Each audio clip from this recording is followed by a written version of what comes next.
Assalamu alaikum. Here I am Rabaha Sheikh 19B027 CS presenting. My project topic is binary index tree. First of all, a short intro about binary index tree. In 1989, Boris Repko introduced the structure. In 1994, Peter Fenwick talked about the structure in his paper. Binary index tree is represented as an array. Each node of the tree stores the sum of some elements of the array. The size of the Van tree is equal to the size of input array as n. And the time complexity of binary index tree is O log n for both update and get some method. Now, the terms to know about this, least significant bit of this tree is 11001101010100. Now, how to find the least significant bit? First, the binary number we have to end with negative binary number. Like, as we know, AND operator, what does AND operator do? When both inputs are 1, it will produce 1 output and will produce 0 output when one or both of its inputs are 0. And this way, the least significant bit of this tree going to be found. 0 does not have a significant bit. Update, what update method do? It updates the value at a specific index which we are gonna give it. It returns the sum of range from 0 to ith index. The index for one bit tree is 1 to n. Dummy variable. What is dummy variable? A dummy variable is a numerical variable used in regression analysis to represent groups. What it does, the out of bound index condition for Fenwick. Out of bound index means out of bound is an error, and it occurs when the index used to address array item exceeds the allowed value in Fenwick tree.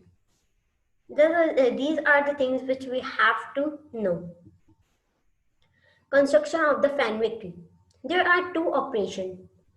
It has two operations. One, update the value, and second, sum of an array, which we are going to give it array as an input. Now I am going to discuss how binary index tree work. Here is the explanation. All positive integers can be represented as the sum of powers of 2. For example, 19, here is the number. It is represented as 16 plus 2 plus 1. If we are sum up this, we are going to have 19 number. Every node of the bit binary tree stores the sum of an element where n is a power of 2. For example, the sum of first 12 elements can be obtained by the sum of the last 4 elements from 9 to 12, and the sum of 8 elements from 1 to 8. This number of set bits in the binary representation of a number n is O log n. Therefore, we traverse at most O log n nodes in both getsum and update operations or methods. The time complexity of the construction is O n log n. Okay, the construction time complexity O n log n, and as it calls update for all n elements. This is a short working of binary index tree, and in this manner it works. Now, update operation. From here, my group partner Shahir Ali is going to continue onwards. Thank you. बात करेंगे binary index tree के दो main functions के बारे में, सम और update. सो हम first तो आज हम बात करेंगे सम के बारे में। कैसे पता चलेगा कि वो कितनी रेंज का सम स्टोर करती है। सो लेट्स फॉर एग्जांपल हम टेक करते हैं 13 का हम जब बाइनरी निकालेंगे तो बाइनरी का 1101 हम इसकी लास्ट बिट से माइनस लास्ट बिट रिमूव कर लेंगे तो हमारे पास आ जाएगा 1100 12 का बाइनरी नंबर है। सो 12 में हम जब 1 प्लस करेंगे तो 13 आएगा। सो इस हिसाब से जब हम 13 को चेक करेंगे तो 13 जो नोड होगी वो स्टोर करेगी 13 से लेकर 13 तक का सम, क्योंकि 13 से आगे कोई नंबर नहीं है तो वो 13 नोड जो है वो 13 तक का ही सम स्टोर करेगी। तो हम हम 13 से पीछे आ जाते हैं 12 पर। तो 12 का जो बाइनरी था 1100, तो हम उसकी लास्ट बिट रिमूव कर लेंगे तो आ जाएगा 1010 जो है बाइनरी है वो 8 का है। सो हम 8 में +1 करेंगे तो 9 आ जाएगा। तो जो 12 है जो 12 नोड होगी वो 9 से लेके 12 तक का सम स्टोर करेगी। सो इसी हिसाब से आगे हम चल जाते हैं। सो एक और एग्जांपल लेते हैं हम 8 का। सो हम 8 का जो बाइनरी है वो है 1101। 8 जो है वो 2 के स्क्वायर में आता है, जैसे 2 4 8 16 इस 2 के स्क्वायर में 8 है वो स्टोर करेगा 1 से लेके 8 तक का सम। अब फॉर एग्जांपल अब हमें सम निकालना है इस पूरे एरे का, लगता है हमें 13 स्टेप लगते इस पूरे एरे का सम निकालने में। बाइनरी डिक्शनरी का फायदा ये है कि हम इस पूरे एरे को 3 स्टेप में सम कर सकते हैं। हम पहले 13 इंडेक्स का निकालेंगे, 13 खाली 13 से 13 तक का जो सम वो स्टोर करता था। तो 12 जो है 9 से लेकर 12 तक का सम स्टोर करता है। सो ये हाफ एरे हो गया। और 8 जो है वो 1 से लेके 8 तक का। सो जब हम इन तीनों सम को प्लस करेंगे तो हमें हमारे पास सम ऑफ एरे आ जाएगा, वो भी 3 स्टेप्स में।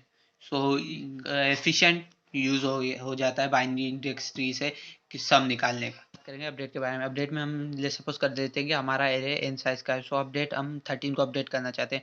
तो हमें 13 को अपडेट करने के लिए हमें 13 के जो रिलेट कर रही है नोट्स उन सबको अपडेट करना पड़ेगा। सो 13 के हमें कैसा पता चलेगा कि वो नोट्स कौन सी हैं। सो हमें इसके लिए 13 लास्ट बिट है उसमें लास्ट बिट ऐड करनी पड़ेगी। तो 13 की जब हम लास्ट बिट में उसकी ऐड करेंगे तो हमारे पास आ जाएगा 1110। सो 1110 इज इक्वल टू 14।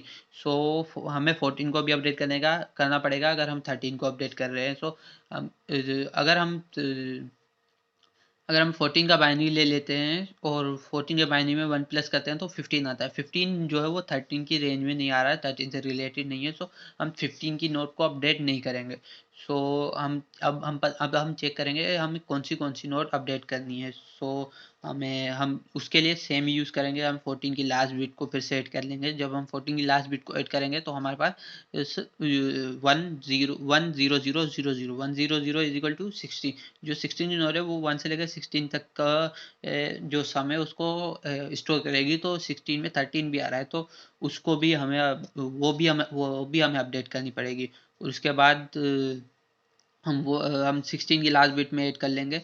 16 की लास्ट बिट में 16 के बाइनरी में उसकी लास्ट बिट जब हम ऐड करेंगे तो हमारे पास आएगा 32। 32 भी सेम ही 1 से लेकर 32 तक स्टोर कर रहा है तो उसमें 13 आता है। सो हमें उसको अपडेट करना पड़ेगा और ये ऐसे ही चलता जाएगा। और हमें जो मेन डिफरेंस है सम में और अपडेट में हमें मालूम करना है कि हमें कौन से नंबर्स को अपडेट करना है। तो हम प्लस करते हैं और सम में हम माइनस करते हैं तो हमें उस हिसाब से पता चल जाता है कि हमें कौन से नंबर चाहिए, कौन सी नोट्स चाहिए।